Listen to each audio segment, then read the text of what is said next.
So today, on Wednesday, April 19th, ASML reported earnings. Unfortunately for investors, the stock price did drop roughly 3% as I am recording. And the main reason is we are seeing reports like this, that ASML stock slips on mixed signals after earnings beat. We can see overall that the earnings were amazing, but maybe guidance didn't meet analyst expectations. On today's episode, what I want to do is take a closer look at what's really happening behind and kind of discuss if I was an ASML investor, would I be worried at this point? Let's take a closer look in today's episode. So if we take a closer look at their press release, we can see, hey, quarter one net sales were 6.7 billion euros, gross margins of roughly 50.6%. They do mention that, hey, net bookings were roughly 3.7, 3.8 billion this quarter. And this is where I believe investors are worried, right? So net bookings, these are sales that, hey, they're kind of taking in right now for future delivery. So it's kind of pre-orders to some extent. This is what helps build kind of the backlog that ASML has. So if you're seeing weaker net bookings, it means that maybe in future quarters, you might see some weakness in sales. And this is one of the lowest net bookings I've seen in the past 4 to 5 quarters. We can see, again, roughly 3.75 billion euros this quarter.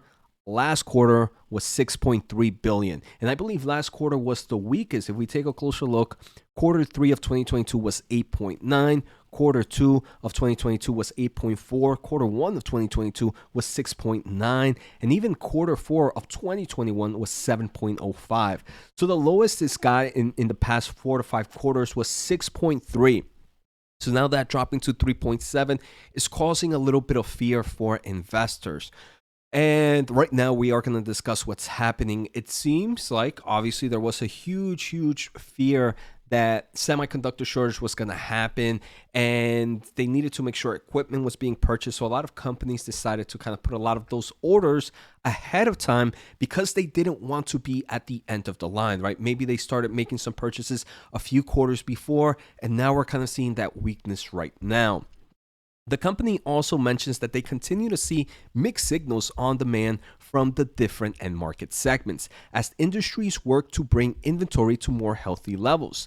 They do mention, and this might be fearful for some investors, some major customers are making further adjustments to demand timing, while we also see other customers absorbing this demand change.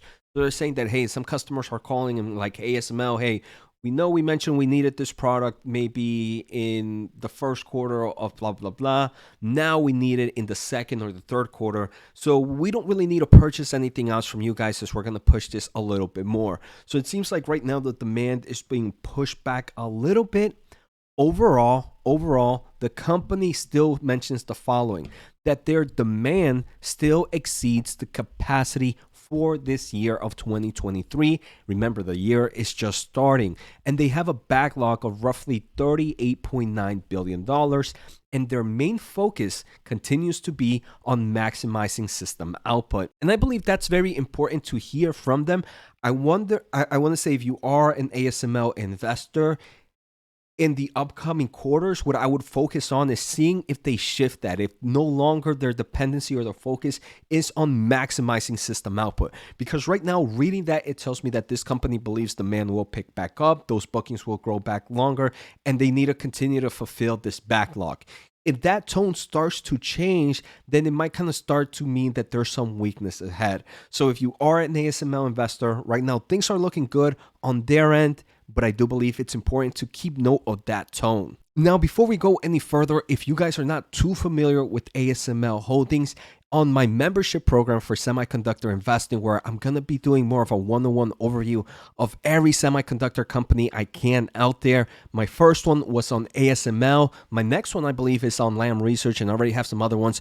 But I want to say it's an amazing breakdown of all the key products that they're offering. For example, here we can see some of the products they're offering in their extreme ultraviolet lithography system. So if you want to learn more, make sure to join membership. You should see the join button down below. Also, make sure to follow me on Twitter. I am posting kind of earnings summary right here, where I kind of showcase what's some of the key points from their earnings. Finally, I want to thank the Motley Fool for sponsoring this video, and check out fool.com/Jose for the 10 best stocks to buy now. With that link, you get a promotional offer for their subscription service. Now, let's continue with today's episode. So now that we understand the problem here that's happening with ASML, I think I want to hear a little bit more from management and just kind of share my overall thoughts.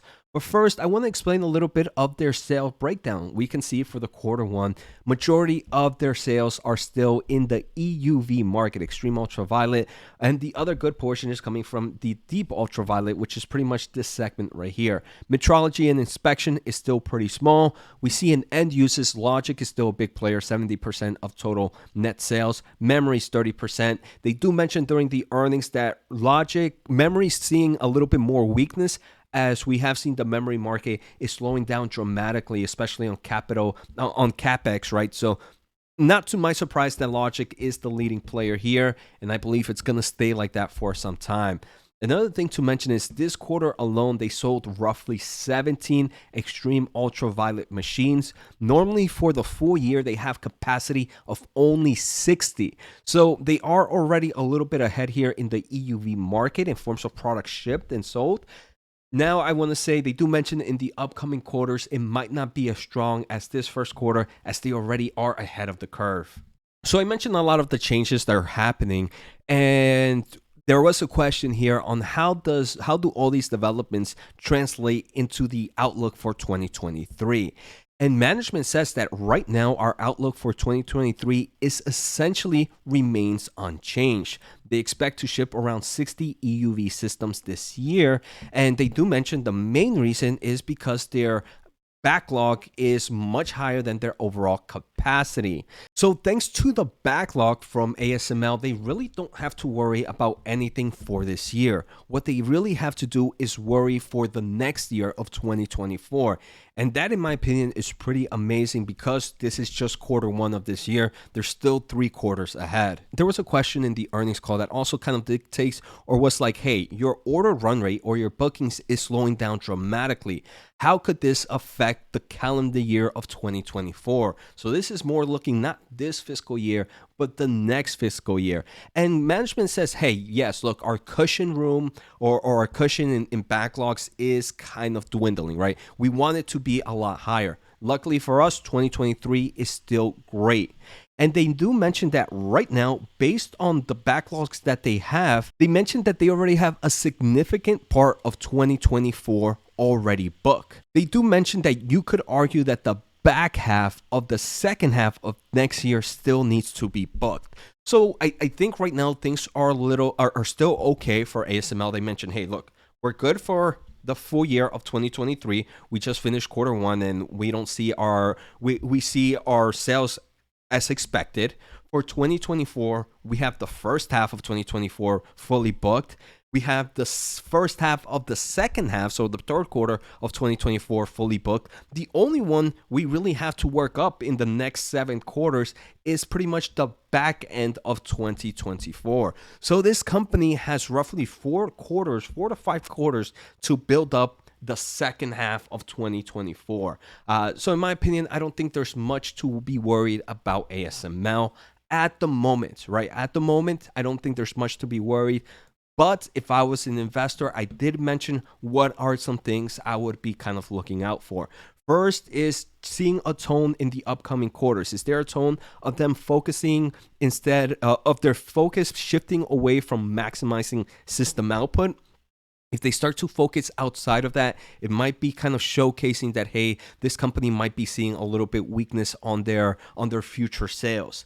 The second thing I would want to say that I would want to look into is kind of the trend of net bookings. Maybe the next few quarters might be weak, but I want to say maybe Q3 or Q4 of 2023, I would want these net bookings to go back up to some important levels, right? I don't want to see them deflated at this 3.7 billion because that's going to really reduce the cushion side of this company's total backlogs. So those are the 2 things I would say. Like I mentioned, I wouldn't be worried right now, but it is things that I would keep in the back of my mind as future earnings come out. So let me know what you guys think. Are you excited for ASML? Are you purchasing the company? Again, don't forget to join that membership. You should see the join button below.